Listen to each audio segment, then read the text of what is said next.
Yo, Xenop here. And recently I watched a Xenoverse 2 video about the Hero Colosseum. And this guy was talking about the ultra rare Omega Shenron card, you know, the one that takes away 300 attack to all teammates. He said it was the worst card in the game. I was like, you know what? I don't think it's that bad. Cause you know, you could pair it up with a good team. Cause you know, where he sees minus 300 attack for all teammates, I see a 2000 attack for Shenron. And like 50 attack to teammates if he plays the good support characters, right? So, you know, since I was inspired by the video to make this one about the top 5 worst fucking ultra rares in this game. Cause good lord, some of these are hot garbage. And to start things off, how about we get to the honorable mentions? Which includes, yes, the Omega Shenron I was just talking about. So I'm not really gonna say much again because I just talked about him. And the second honorable mention is this blue Vegito, the ultimate fuse warrior. He almost made the list, but he didn't solely because of the second part of his posing skill, which ignores opponent's defense when his HP is 50% or less. He almost made it because, you know, his attack is ass, and he's slow as hell. But then again, we're looking at that second part of his posing skill, and both versions of him have good defense. I was like, no, what? I have to let this slide. Because, you know, attacking 2 people in the same column and ignoring defense, that's pretty good. But now let's actually get into the actual top 5 of these of trash. And at number 5, we have Super Saiyan Goku Intimidation. Why? Place on a trigger square when your master's HP is 50% or less. Why would I want that? Why? Okay, I guess it's okay when you have to. I don't know. This song is making my brain hurt. I'm stuttering so much. I guess it could work with the character skill when your master's HP is very low, I guess. But why? Just for 750 attack and minus 750 to opponent's speed? Don't get me wrong, the minus 750 speed to all opponents and it's repeatable, that's big, that's a lot.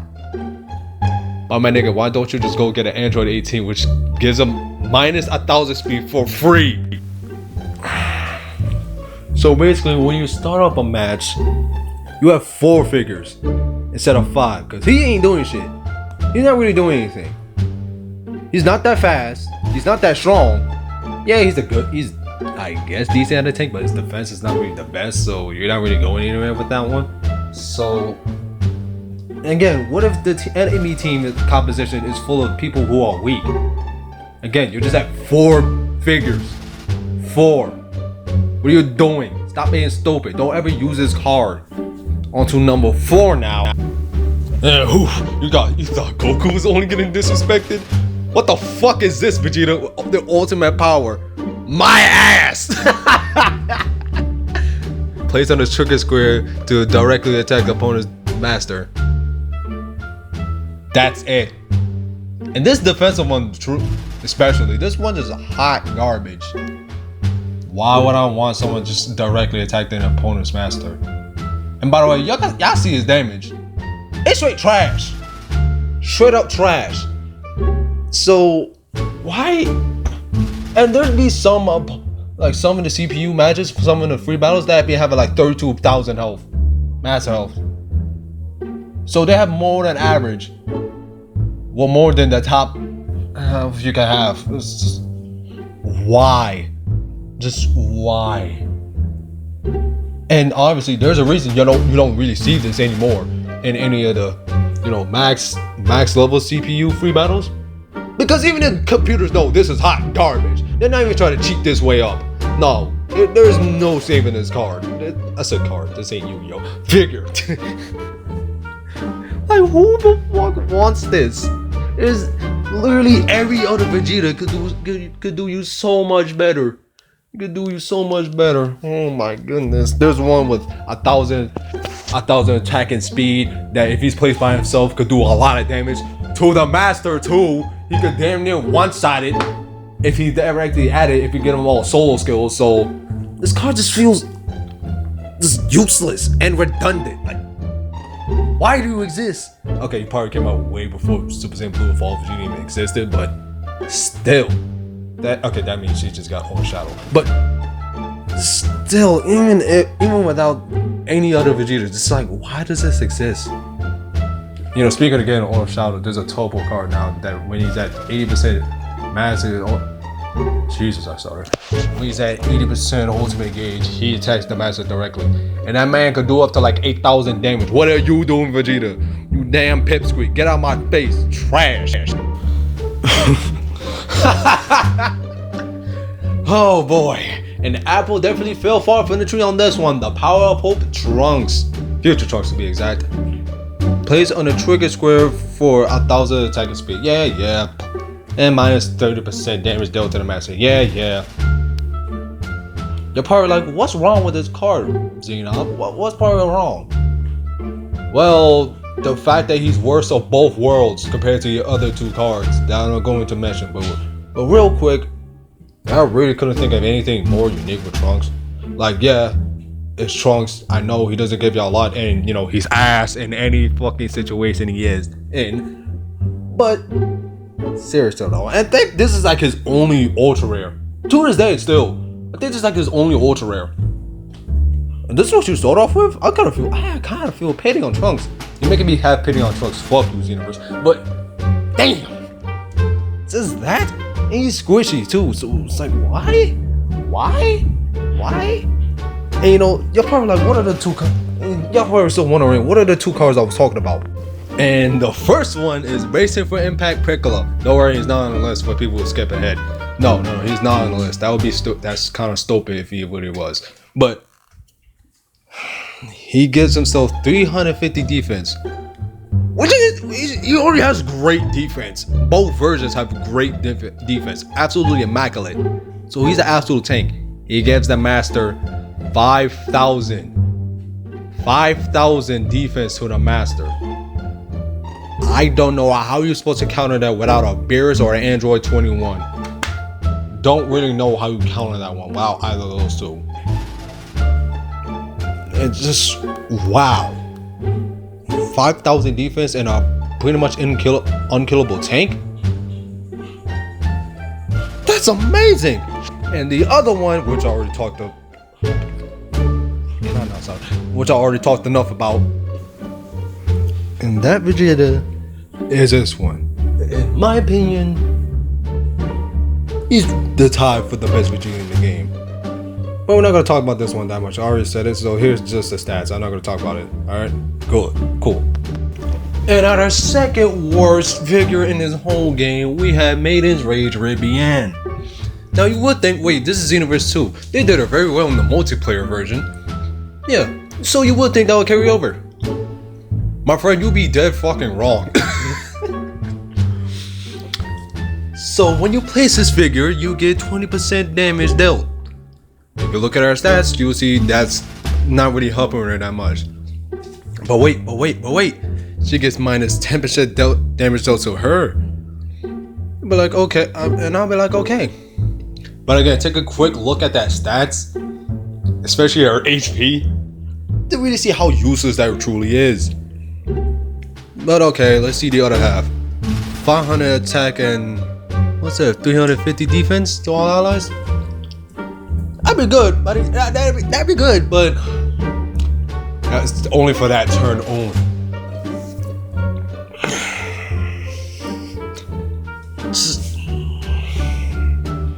Just do so much better. The Vegito Ultra Rare that was out way before her could do you so much better and do a lot more damage. Like, this is so pointless. Okay, her speed is very good. 4,000, that's very good speed.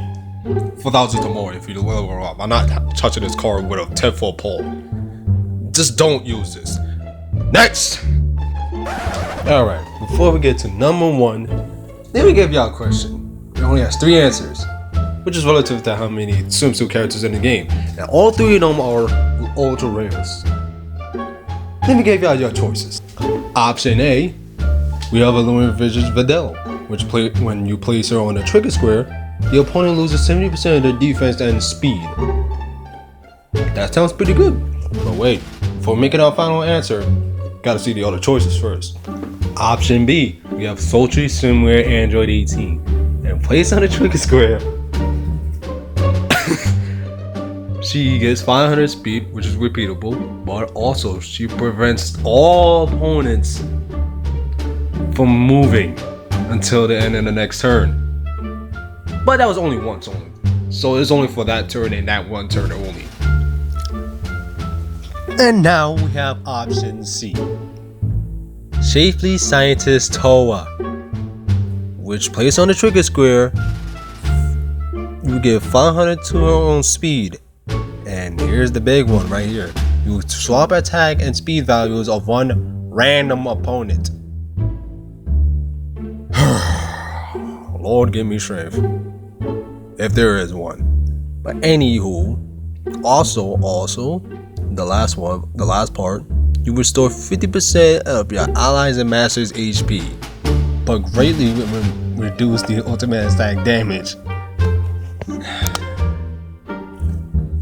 First off, why in the blue fuck are you using her for ultimate attack damage then? Healing 50%? I guess you could use that on a tank team, I guess. I don't really see that. Wow. I don't know. At 500 speed, she's not the fastest, so it's not really doing much for her. So yeah. And oh yeah, let's talk about that big one. Swapping attack speed values. You know how much you could really just shoot yourself in the foot with that one? Like entirely. And by the way, it's just random. This is randomized. This is not like a Frieza or Frost when you attack them. That's when the status effect applies. No, this is some random ass opponent. So it could be any of the 3 or 2 if that person's running that, or 1 if that really is the case. I have no clue. No, let me just show you the 3 situations that this card is just shooting yourself in the foot, and it basically means you're fucked if this happens. And reason number 1, the opponent is way too strong. So, a reminder, attack and speed values only. No defense, not HP. So yeah, you see this guy right here with 10,000 attack. So if you swap his speed, wow, you're getting a real weak opponent. That means he can't kill a damn rare, no, not even a rare, a neutral card. I said card, figure. I'm like, man, that must be really good. Except for the fact you just gave this man 10,000 speed. So God forbid there's an ultimate attack coming with this guy. God forbid that, because you're not preventing that. 10,000 speed by himself. One card with 10,000 speed. And if someone using his Broly, they're probably gonna have some heat to back him up. So you're probably looking like what? 21,000 on the speed thing? Speed score all total? Like, bro, what are you doing? Reason number 2. Their attack and speed are way too similar. Like this Kefla figure right here. She has 4,240 to her attack and 4,200 to her speed. Nothing's really happening. Just like this Topo, 4,150 to his attack and 4,130 to his speed. You're just wasting time. That's really all you're doing. In some cases, it will be better for them. Let's be honest here. So you're just not doing anything, so I'm sorry. You're just putting yourself more useless. Like, who really thought that was a good idea? And the final reason? Oh boy. This guy's entire existence. Now, to basically sum up what he does, he completely ignores it. He completely ignores Toa. He leaves that bitch on red. He didn't even look at the message. He just left her on red by instinct.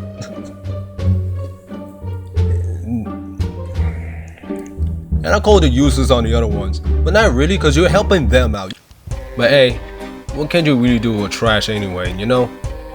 And that was my top 5 worst ultra rare figures in the Hero Colosseum.